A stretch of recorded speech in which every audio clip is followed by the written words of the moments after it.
चलते हैं नीरज, आज आप जंगी गियर में वेस्ट में लग रहे हैं लेकिन हेलमेट पे नहीं, यानी कि गाजा पट्टी से कहीं दूर हैं। बहुत बढ़िया रही है आपकी कवरेज अब तक, करीब 31 दिन हो चुके हैं इस युद्ध को। फिलहाल आप कहां पर हैं? देखिए आनंद, हम देर रात तक यानी भारतीय समय के मुताबिक 3 बजे तक वहां मौजूद थे गाजा बॉर्डर पे। इस वक्त हम लोग तेल अवीव में हैं, थोड़ी देर बाद गाजा बॉर्डर निकलेंगे।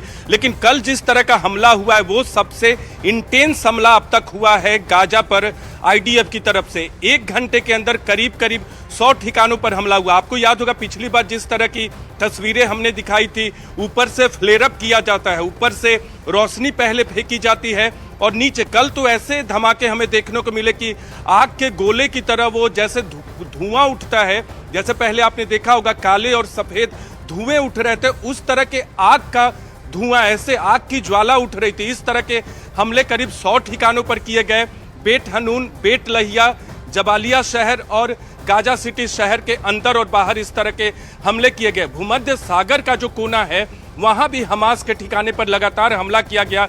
हम कल रात में जब 12:30 बजे, आपको बता दें 12:30 बजे के आसपास एक के बाद एक लाइटनिंग की गई, उसके बाद 1 बजे इसी तरह की लाइटनिंग की गई और उससे पहले 11 बजे हम आपको बता दें सबसे अहम बात की 11 बजे के आसपास करीब 40 रॉकेट हमास की तरफ से इधर फेंका गया, तेल अवीव की तरफ दागे गए और उन 40 रॉकेट को हमने हमारे कैमरे में कैद किया। हमारे कैमरा पर्सन करम सिंह ने उन रॉकेट और मिसाइल को कैद किया जो लगातार गाजा की सीमा से रात के अंधेरे में वो तेल अवीव की तरफ निकलते हुए देखे और एक के बाद तेल अवीव में धमाके हुए। जी, पर ये जो अब ग्राउंड ऑफेंसिव है उसके साथ एरियल ऑफेंसिव है, आईडीएफ क्या कह रहा है?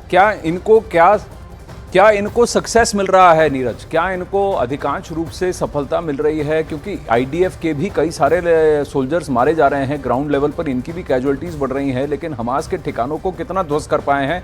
और उत्तरी गाजा पट्टी में क्या ये एक बफर जोन क्रिएट करना चाहते हैं जहां पर आगे से कोई भी नहीं आ पाएगा? देखिए उत्तरी गाजा में घुस चुके हैं आनंद, लेकिन बहुत सारा टनल्स है, बहुत सारे शहर है, उसमें जो आतंकवादी छिपे हुए हैं उन्हें मारना और उनकी तरफ से जो हमले होते हैं, उनकी तरफ से टैंक और तोप पे जो हमले दागे जाते हैं उसमें भी आईडीएफ को नुकसान हो रहा है। इसमें कोई गुंजाइश नहीं। आईडीएफ ने खुद कहा है कि 10 से ज्यादा सोल्जर तो इस युद्ध में मारे गए अगर 7 अक्टूबर की घटना को छोड़ दे तो। इसके अलावा दूसरी अहम बात, आपने पूछा कि आईडीएफ क्या कह रहा है। आईडीएफ का ये कहना, कल एक बयान आया है आईडीएफ के वरिष्ठ अधिकारी का कि वो आने वाले वक्त में उत्तरी गाजा में इंटेंस हमला करेंगे। तो हो सकता है कल का जो हमला था, बीती रात का जो हमला है, वो इंटेंस हमले की शुरुआत है और यहां से लेकर आने वाले वक्त में गाजा पट्टी के उत्तरी हिस्से में बड़े हमले किए जाएंगे। एरेज है, एस्केलोन से जब आप आगे बढ़ते हैं मैप में, एरेज क्रॉसिंग है जहां से फिलिस्तीन लोग यानी गाजा के लोग प्रवेश करते थे इजराइल के अंदर, वहां से अंदर घुस चुके हैं।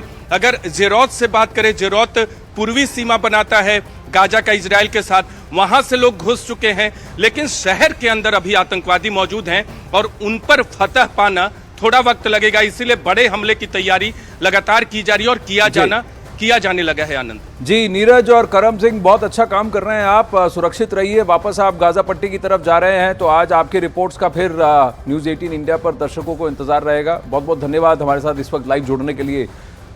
सुबह सुबह जुड़े हैं लाइव नीरज और करम सिंह। काफ़ी अलग लेवल की कवरेज आप न्यूज़ 18 इंडिया पर देख रहे हैं। इन दोनों की बदौलत सबसे सटीक कवरेज और परहैप्स सीधा मौत के मुंह में जाकर वहां से आपके लिए कवरेज लेकर आ रहे हैं। फिलहाल खबरों का सिलसिला इसी युद्ध से जुड़ा हुआ आगे बढ़ाते हैं। यहाँ अखाड़ा में इजरायल के ग्राउंड ऑपरेशन को रोकने के लिए हमास ने अपना सीक्रेट हथियार चलाना शुरू कर दिया।